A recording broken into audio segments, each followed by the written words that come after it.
আসসালামু আলাইকুম। ক্যাচে ক্লাউডের সমস্ত মেম্বার্স এবং ভিউয়ার্সদের জানাচ্ছি অনেক অনেক শুভেচ্ছা। শুরু করছি চমৎকার একটি ভেষজ উদ্ভিদ অ্যালোভেরা দিয়ে। আজ অ্যালোভেরার রিপোর্টিং করব। অ্যালোভেরার গুণের কোনো সীমা নাই। অ্যালোভেরার গুণের কথা জানে না এমন মানুষ খুব কমই আছে, কারণ বাংলাদেশে এই উদ্ভিদটি খুবই অ্যাভেলেবেল। অলিতে গলিতে অনেক জায়গাতেই এটা বিক্রি হয়। মানুষ এটার জুস করেও খায়। অ্যালোভেরা পাতার ভিতরে এক ধরনের জেল থাকে, যেটা অ্যালোভেরা জেল নামে পরিচিত, এবং এই জেলটা ত্বকের রূপচর্চা ছাড়াও চুলের সৌন্দর্য, আমাদের পেটে কোনো প্রবলেম হলে কোষ্ঠকাঠিন্যের সমস্যার সমাধানে এবং কোথাও যদি আমরা ব্যথা পাই হিলিং করতেও এই উদ্ভিদটি ব্যবহৃত হয়ে থাকে। চমৎকার অ্যান্টি এজিং হিসেবে ব্যবহৃত হয়, ক্লিনজিং হিসেবে ব্যবহৃত হয়। এতে আছে হিলিং ও হাইড্রেটিং প্রপার্টি, যা শুষ্ক ত্বকের জন্য খুবই দরকারি। তো সবার বাসায় একটা করে অ্যালোভেরা গাছ থাকা উচিত, কি বলেন? পাত্রটি খুব সুন্দর না? চমৎকার এই মাটির পাত্রে আমার এই চমৎকার উদ্ভিদটি আজকে রিপোর্টিং করব। অ্যালোভেরার বাংলা নাম কিন্তু ঘৃতকুমারী। ঘৃতকুমারী গাছটির পাতায় এত পরিমাণে জেল থাকে, পাতাটি নিজেই এত পরিমাণে পানি ধারণ করে যে একে বেশি পানি আর দিতে হয় না, তাই এর মাটিটাও শুষ্ক হওয়া প্রয়োজন।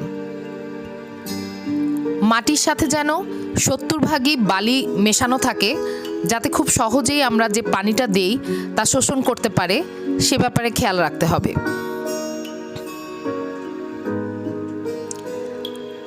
মাটি প্রস্তুত করে রাখা, আগে থেকেই মাটি প্রস্তুত করে রাখা মিশ্রণটি এর সাথে আমি বালি মিশিয়ে নিচ্ছি।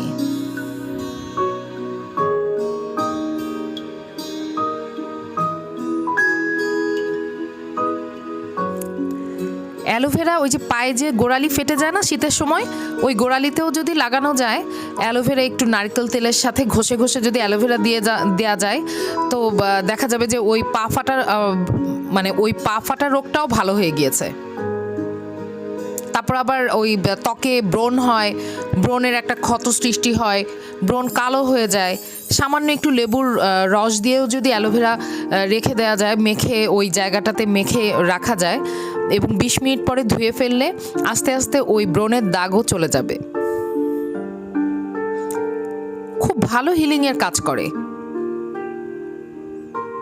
কোথাও ব্যথা পেলে সেখানেও যদি জেলটি আপনি ঘষে ঘষে লাগান, দেখা যাবে যে আস্তে আস্তে ব্যথাটাও রিমুভ হয়ে গিয়েছে। হয় না যে নীল জখম হয়ে যায়, তারপর কোথাও কাটাছড়া হয়।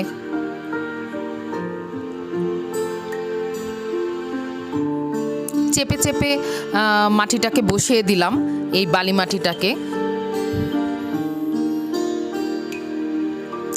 গাছটিকে আলাদা করব।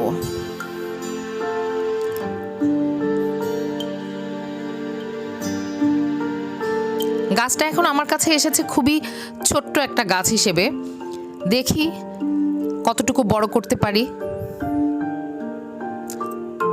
অ্যালোভেরা গাছের জন্য যে মাটির মিশ্রণটি করেছি তাতে আমি দিয়েছি সরিষার খোল, দিয়েছি শিংকুচি বা হাড়ের গুঁড়ো, দিয়েছি অসমোকট, দিয়েছি ভার্মি কম্পোস্ট, নিম খোল, দিয়েছি Epsom salt, nutrient, fungicide powder,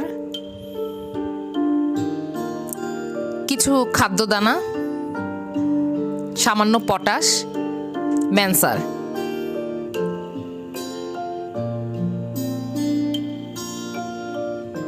এই সব কিছুর সাথেই ওই ভার্মি কম্পোস্ট সারটা এখনও আমি নিই নাই। এখানে যা যা কিছু নিয়েছি তার সাথে ভার্মি কম্পোস্ট সারটা আমি মিলিয়ে দিব।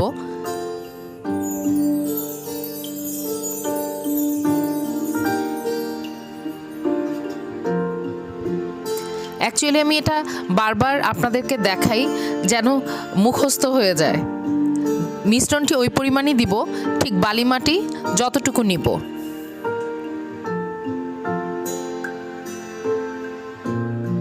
অ্যালোভেরা রূপচর্চায় অনন্য।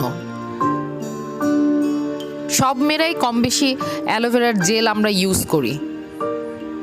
সরাসরি না ইউজ করলেও এখন তো অনেক কৌটায় কিনতে পাওয়া যায়।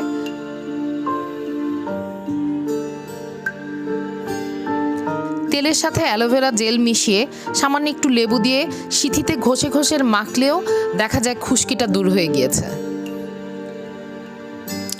এভাবে ভার্মিকম্পোস্ট সারের সাথেই পুরো মিশ্রণটি আমি সুন্দর করে মিশিয়ে নিব।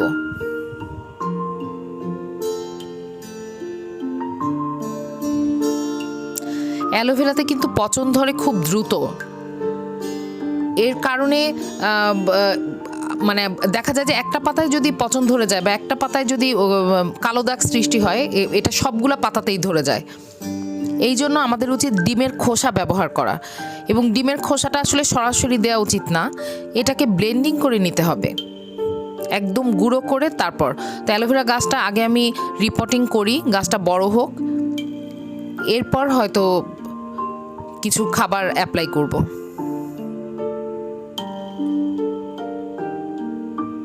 এই মিশ্রণটি থেকে আমি ওই পরিমাণই নিব যত পরিমাণ আমি বালি মাটি ইউজ করব।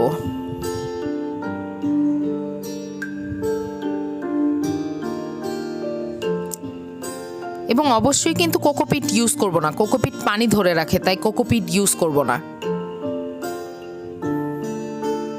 গাছটি বসানো হয়ে গিয়েছে।